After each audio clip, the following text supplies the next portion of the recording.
अमरावती शहरातील फ्रेजरपुरा परिसरामध्ये लहान ट्रकसह अनेक मोठे ट्रक रस्त्याच्या कडेला उभे असतात। याच परिसरामध्ये ठिकठिकाणी रेतीचा ठिया मोठ्या प्रमाणामध्ये दिसून येतो। काहीच आठवड्यापूर्वी येथील ट्रकच्या रेती ठियाबाबतचा वृत्तांत विदर्भ न्यूजने प्रसारित केला होता। त्यावर फ्रेजरपुरा पोलिसांनी रस्त्यावर असलेल्या ट्रक हटविण्याची मोहीम सुद्धा राबविली होती।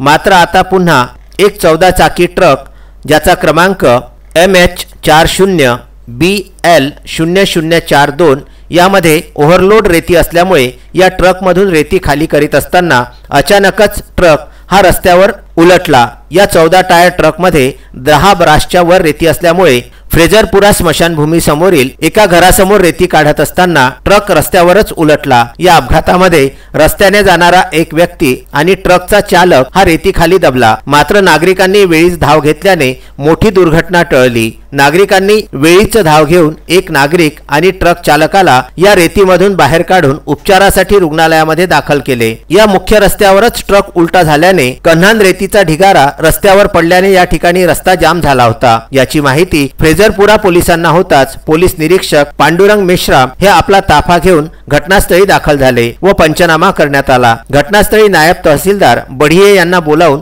सर्व तपासणी करण्यात आली। त्यांनी रॉयल्टीची मागणी केली, मात्र ट्रक मालकाजवळ रेतीची रॉयल्टी नसल्याचे स्पष्ट झालेले आहे। नागपूर येथून रात्रीच कन्हान रेती आणल्याची माहिती सुद्धा सूत्रांकडून विदर्भ न्यूजला प्राप्त झालेली आहे। पोलिसांनी ट्रक जप्त करून फ्रेजरपुरा पोलीस स्टेशन येथे नेऊन गुन्हा दाखल करण्यात आलेला आहे। Vidarbha news bureau, Amravati.